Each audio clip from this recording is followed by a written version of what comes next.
कभी सोचा है कुछ कहानियां पूरी नहीं होती फिर भी दिल में रह जाती हैं। ऐसी ही कहानी है ये कसब, एक अधूरी मगर दिल को छू लेने वाली कहानी कसब, जिसको लिखा है मनोहर श्याम जोशी जी ने। टीडी बरेली जाकर रहा। सभी आशंकित थे कि यही उसका अगला खतरनाक कदम हो सकता है। गुड़िया और बब्बर ने उससे आग्रह किया कि कुछ दिन नैनीताल ही रहें और फिर उनके साथ रामगढ़ चले, एक हफ्ता शिवदा के सेब बागान में बिताने। बबली दीदी उससे अपने साथ लखनऊ चलने का निहोरा करती रही। डीडी ने कहा कि नहीं, मैं रानीखेत जाऊंगा। तब गुड़िया ने कहा कि मैं भी तेरे साथ चलूंगी, वहां मेरी एक सहेली है। डीडी को अब ये कहना पड़ा कि रानीखेत जाने का इरादा बदल दिया है, गंगोली हाट जाऊंगा पूजा करने। इस पर बबली दीदी ने उससे अनुरोध किया कि अपने साथ मैजू को भी लेके जाए, पुण्य होगा। बुढ़िया की बहुत दिन से इच्छा हो रही थी गंगोली घाट जाने की। वो जाकर मैजू को बता भी आई। अब डीडी को कहना पड़ा कि सीधा गंगोली घाट नहीं जा रहा, ट्रैकिंग करूंगा। बब्बर ने कहा कि पैदल घुमक्कड़ी में अल्मोड़ा तक मैं भी साथ रहूंगा। डीडी ने घुमक्कड़ी का इरादा बदल दिया। उसने घोषणा की कि तुरंत बम्बई जाना है। गनीमत की किसी ने उसके साथ बम्बई या दिल्ली चलने की बात नहीं की। इतना जरूर हुआ कि चिर शंकालु बब्बर टिकट खिड़की पर साथ जाकर रहा और डीडी को दिल्ली तक का टिकट लेना ही पड़ा। ये प्रथा है नवयुवकों में कि जो भी पहाड़ छोड़कर जाता है मैदानों की ओर, वो पीछे छूट जाते अपने साथियों को चुंगी देकर जाता है। आने वाले टॉल नगर पालिका स्वागत करने का ले लेती है। दिल्ली तक के टिकट में व्यय हुई राशि ही मन इस चुंगी में जोड़ ली। दिल्ली की बस से डीडी रामपुर उतर गया, वहां से बरेली गया और छावनी में खोज खाज कर कर्नल शास्त्री की कोठी पर जा पहुंचा। कर्नल साहब डीडी की हिमाकत देखकर स्तब्ध हो गए। डीडी की भेजी पर्ची के टुकड़े टुकड़े करके उन्होंने बैटमैन से कहा कि उस लड़के को धक्के मारकर निकाल दो। फिर अपने आदेश में उन्होंने संशोधन किया, तुम रहने दो, हम जाकर मारेंगे धक्के। लेकिन कर्नल शास्त्री को मिसेज गौरी, उन्हें नाज है अपने नाम के बंगालीपन पर कि साधारण कुमाऊनी औरतों की तरह गौरा नहीं कहलाती। मिसेज गौरी ने उन्हें रोक लिया। वो अपने अपेक्षाकृत निकट किंतु निर्धन मौसिया ससुर के यहाँ विवाह में नहीं गई थी, क्योंकि उन्हें अपने दूर के रिश्ते फूफा जज साहब की बेटी में ब्याह में जाना था। लेकिन वो इस बीच सुन चुकी थी कि नैनीताल वाले विवाह में बेबी के प्रसंग में क्या हुआ था।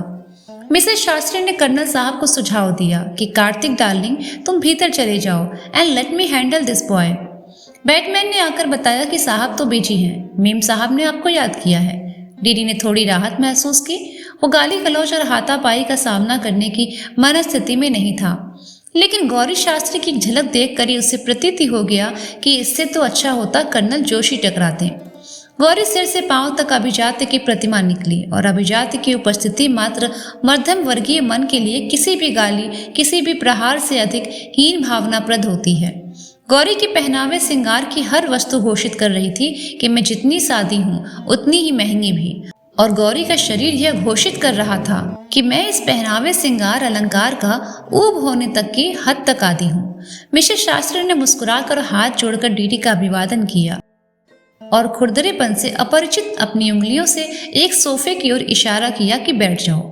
डीडी समझता था कि मिसेज शास्त्री अंग्रेजी में बोलेंगी या फिर साफ सुथरी हिंदी में। डीडी का मध्यम वर्गीय मन अभिजात्य की कल्पना करते हुए नवधनाढ़ता तक ही पहुंच पाता है।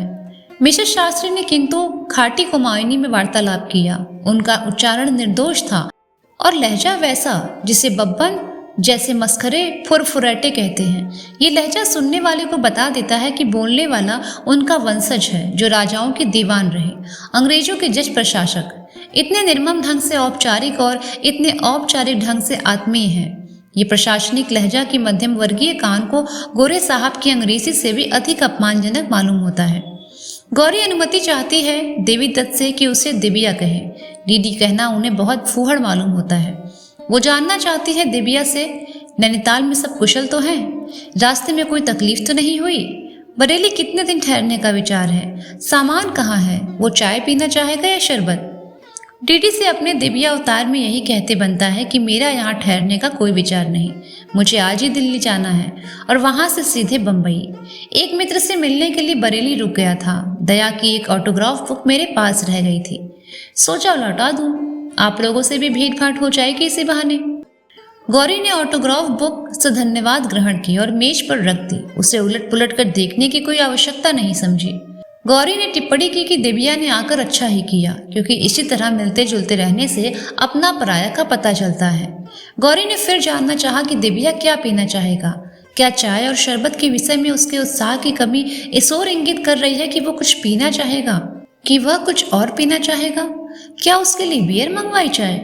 दिव्या को कहना पड़ा, चाय पी लूंगा। दिव्या को चाय पिलाई गई। दिव्या से साहित्य और सिनेमा के बारे में, आम तौर पर दिव्या के साहित्यिक सिनेमाई करियर के बारे में खास तौर से ऐसी बातचीत की गई जो अति जिज्ञासा से अछूती थी। दिव्या को बताया गया कि रात बाहर खाना है, वरना उसे भोजन के लिए आमंत्रित किया जाता। चाय खत्म हो चुकी थी। गौरी ने सोफे के हत्थों पर दबाव डालते हुए कहा, अच्छा किया आ गया, फिर कभी बरेली आए तो जरूर मिलना। डीडी ने आखिरी क्षण में साहस बटोरा, मैं बेबी से मिलना चाहता हूँ, वो इस समय नहीं है। दिव्या विदा लेता है। गौरी आग्रह पूर्वक गेट तक छोड़ने आती है। गेट पर ठिठक कर डीडी पूछता है, क्या सचमुच? सचमुच क्या? बेबी घर में नहीं है? किसी को उसके घर जाकर झूठ कहना शिष्टाचार नहीं। गौरी का स्वर कतई कठोर नहीं है। माफ कीजिएगा, मेरा मतलब वो नहीं था, डीडी कहता है और नजर बंगले की छत की ओर उठाता है जहां बेबी खड़ी हुई है। गौरी गेट बंद कर देती है, नमस्कार करती है। नायक हाथ जोड़ देता है। वहां छत पर नायिका भी अति नाटकीयता से। नायक जानता है कि अब उसे इसी बंगले की परिक्रमा करते रहना होगा। नायिका जानती है कि ये नायक परिक्रमा करते रहेगा। नायक बंगले का चक्कर 3/4 ही लगा पाता है हर बार। सामने जाना निरापद नहीं, यूं अगल बगल और पिछवाड़े भी पकड़ जाने के लिए कुछ आशंका तो है। नायिका नायक के समांतर बंगले की छत की 3/4 परिक्रमा कर रही है और निशब्द कुछ बोल रही है। जब भी सब तरफ से आश्वस्त होकर नायक निगाह छत की ओर उठाता है, नायिका के होठों को हिलता हुआ पाता है। क्या कह रही है वो, या कि गा रही है वो? नायक कभी कभी निगाह उठाने के साथ साथ हथेली से इशारा करके जानना चाहता है कि तू क्या कह रही है, और वो हथेली से ही इशारा करती है, धीरज धर, ध्यान दे, समझने की कोशिश कर, मैं कह रही हूँ। होठ धीमे धीमे हिलते हैं कि एक एक शब्द निशब्द शब्द स्पष्ट हो सके। नायक समझने की कोशिश करता है और फिर हथेली नचाकर बताता है। कुछ पल्ले नहीं पड़ा। नायिका अपनी त्योरिया पर बल डालती है, तर्जनी कनपट्टी पर रखती है, सिर एक ओर झुका लेती है, सोच रही है कैसे समझाऊं। फिर वो पहला निशब्द शब्द उच्चारते हुए तर्जनी से नायक की ओर इशारा करती है, तू। नायक अपने पीछे नीचे देखता है कि शायद वहां कोई वस्तु हो जिसे इंगित किया जा रहा हो। पीछे बोगनवेलिया का झाड़ है। वो उसका एक फूल तोड़कर इशारे से पूछता है, ये? नायिका सिर हिलाती है, उंगलियों को उंगलियों पर बजाती है कि क्या करूं, कैसे समझाऊं। फिर वही शब्द निशब्द उच्चारते हुए तर्जनी से बार बार नायक की ओर इशारा करती है, तू तू तू। नायक आखिर समझता है, तर्जनी से अपना सीना ठोकता है, मैं। नायिका सिर हिलाती है और फिर वही ध्वनिहीन वाक्य दोहराती है। 3 शब्द हैं वाक्य में। पहला तू है, तो अंतिम क्रिया कोई पद होगा। तू कहाँ था, लेकिन ये तो कोई बात नहीं हुई। नायिका उसी वाक्य के उसी शब्द क्रम पर होठ हिलाए जा रही है। अंतिम शब्द है भी हो सकता है। तू है, रिक्त स्थान को भरिए। अच्छा, बच्चा, प्यारा, पगला, लाटा। नायक अब इस समस्या से इतना उलझ गया है कि चहलकदमी करना उसने छोड़ दिया है। सभी खतरों से वो बेखबर है। अब जो भी है वो शब्द उसके अंत में आ की मात्रा नहीं है। इसीलिए नायक नायिका के लिए न प्यारा हो सकता है न लाटा। इस शब्द के अंत में तो ऊ की मात्रा है। ऐसा शब्द क्या हो सकता है जो छोटा सा हो, इसके अंत में ऊ की मात्रा हो और जो नायिका नायक के लिए प्रयुक्त कर सके? उल्लू। उल्लू डीडी जिसके एकांकियों की धूम है, जिसकी कहानियों का संग्रह प्रशंसित है, जिसकी कविताएं दूसरा सप्तक में लिए जाने की खबर उड़ रही है, जिसे एक फिल्म में प्रमुख सहायक दिग्दर्शक का और एक अतिरिक्त संवाद लेखक का क्रेडिट मिल चुका है, वो उल्लू। निश्चय ही नायक के समझने में कहीं कोई गलती हो रही है। बात इशारों से परे पहुंच चुकी है। मैं क्या हूँ? नायक चुनौती भरे स्वर में चीखता है और फिर कई बातें एक साथ होती हैं। कर्नल साहब का एल्सेशिएशन, जो इधर कुछ देर से ध्यान मग्न नायक पर बाड़े के उस पार से जिज्ञासु शंकालु दृष्टि डाल रहा था, चीखना सुनकर भौंकता है और नायक पर झपटने को होता है। गनीमत है कि वो बंधा हुआ है। नायिका कहती है बुद्धू और जीने की तरफ भाग जाती है। कर्नल साहब खुद बरामदे में आ जाते हैं। नायक के पास ये तय करने का समय नहीं कि नायिका ने बुद्धू उस निश्वन वाक्य में तू और है के बीच की जगह भरने के लिए कहा था या कि यह नायक के चीखने पर एक स्वतंत्र टिप्पणी थी? इसमें आपको हमें कोई विशेष अंतर न पड़े, पर नायक को सुना पड़ता है, पहले तू उल्लू है, फिर तू बुद्धू है हो तो गाली गलौच वाला मामला बनता है। लेकिन अगर पहले तू बुद्धू है वात्सल्य और फिर तू बुद्धू है विस्मय हो तो प्यार व्यार का मामला हो सकता है। नायक भाग रहा है और भागते हुए इस प्रकार सूक्ष्म विवेचन संभव नहीं। नायक भाग रहा है क्योंकि कर्नल साहब ने मांग की है कि शत्रु से निपटने के लिए मुझे हथियार बंद किया जाए। नायक भाग रहा है क्योंकि वो जानता है कि भागकर कहीं जा सकता नहीं, यहीं लौटना पड़ेगा। नायक के पौरुष के आगे संप्रति प्रश्न चिन्ह सा लगा होने के बावजूद सैद्धांतिक स्तर पर यह शंका उठ सकती है कि यह कथानक पुरुष सत्ताक हुआ जा रहा है। नायिका की ओर से कुछ निवेदन करने की अनुमति चाहूंगा, किंतु कुछ और कहूं इससे पूर्व ये स्वीकार करना कर्तव्य समझता हूं कि नायिका के निरूपण में मेरा स्वयं पुल्लिंग होना बाधक है। इस विषय में हुए साहित्यिक शास्त्रार्थ में से 3 स्थापनाओं का उल्लेख कर देना श्रेयस्कर होगा। पहले ये कि पुरुष अपने साहित्य में स्त्रियों की भूमिका सीमित रखते हैं और उस सीमित भूमिका का निरूपण भी पुरुष सत्ता मानकों के अनुसार करते हैं। दूसरी ये कि हिंदी कथाकार नारी को पूज्य मानते हैं, अतएव उस सामान्य नारी का निरूपण करना उनके लिए असंभव है, जो न चंडी है न रंडी। तीसरी ये कि हिंदी लेखक का सहवास का अनुभव इतना सीमित और दरिद्र होता है कि अपने में यही अनंत आश्चर्य का विषय है कि नारी पर लिखने के लिए उसका कलम भी कैसे उठ पाता है। कलम किसी तरह उठ ही गया है तो नायिका के संदर्भ में कुछ लिखना ही होगा। पहली बात, नायिका अब भी अपने को नायिका नहीं बेबी ही समझती है।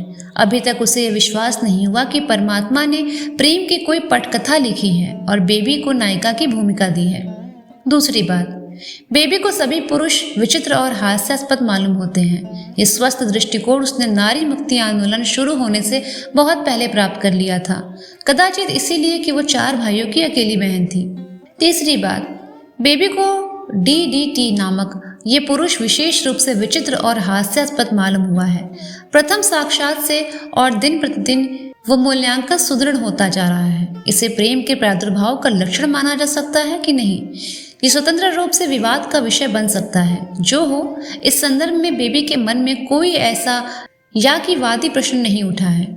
डीडी मुझे विशेष रूप से विचित्र इसलिए लगता है कि वो मुझसे अलग है, वैसे ही विशेष रूप से विचित्र है, या कि इसलिए कि वो मेरे संदर्भ में ही विशेष रूप से विचित्र और हास्यास्पद हुआ जा रहा है, नितांत प्रीतिकर ढंग से।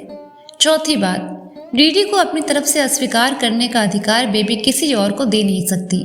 स्वीकार करेगी, अस्वीकार करेगी, स्वीकृति अस्वीकृति स्थगित करेगी स्वयं ही। इसीलिए उसे कर्नल साहब का इस मामले में हस्तक्षेप नितांत आपत्तिजनक मालूम हुआ है। पांचवी बात, बेबी को यह कुल मिलाकर अच्छा लगा कि डीडी ने भी इस मामले का फैसला किसी और को नहीं करने दिया। गिरता पड़ता वो उसके पीछे चलता ही आ रहा है। बहुत जवा मर्द न सही, अपनी जिद के लिए नायकोचित साहस तो जुटा ही रहा। छठी बात, बेबी इस बात के लिए भी डीडी की प्रशंसा करना चाहेगी कि उसने गलत फ्रांसीसी में ही सही स्पष्ट कहा था, जिलेम्बो मैं तुमसे प्यार करता हूँ, और एक बार नहीं बारंबार कहा। और लड़कों की तरह वो भेल जेब यानी हिप पॉकेट से जेबी कंघी निकाल कर बाल संवारने में, या टाई अथवा मफलर को ठीक से जमाने में, या एक दूसरे से लिपट चिपट कर हाय जालिमा मारका फफ्तिया कसने में, या अपनी मर्दांगनी की डींग मारने में ही व्यस्त नहीं रहा। और लड़कों की तरह उसने नहीं चाहा कि मैं आकर्षित हूँ, मैं कोई बेवकूफ़ी की बात कहूँगा, उधार मांगे, नोट्स के बीच में पत्र लिख कर रख दूँ। आकर्षित ये खुद हुआ है, बेवकूफ़ी की बातें भी इसी ने कही है। जिज्ञासा हो सकती है कि क्या बेबी, भले ही वह संप्रति नायिका बनने को प्रस्तुत ना हो, नायक के विषय में किसी प्रकार की भी कल्पना इस बीच एकांत क्षणों में करती रही है।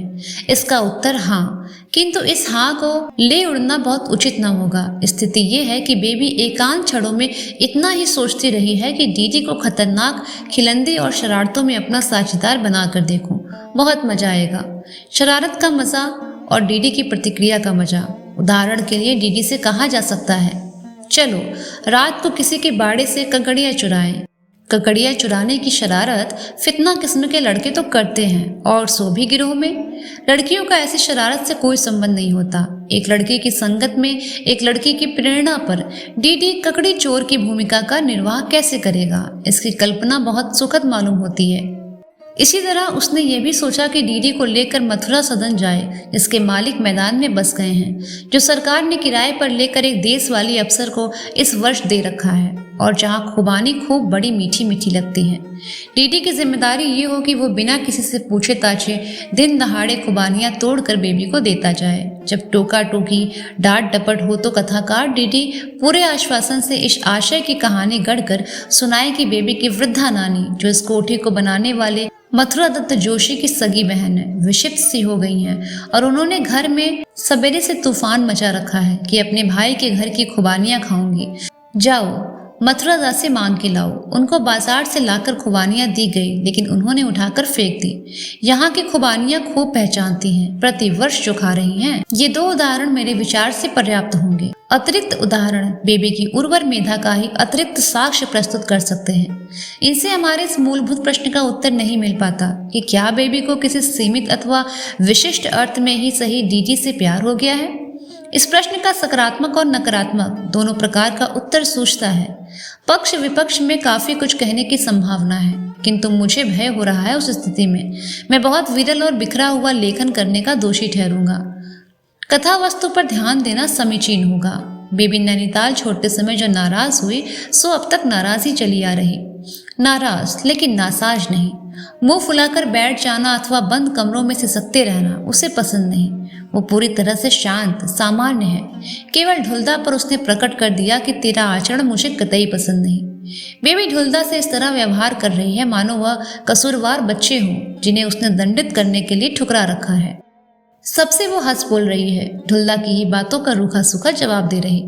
ढुलदा को इच्छा होती है कि बेबी को पीट कर रख दे, लेकिन वो जानते हैं कि बेबी को पीट भले दे, पीट कर रख वक्त देना उनके लिए किसी के वश की बात नहीं।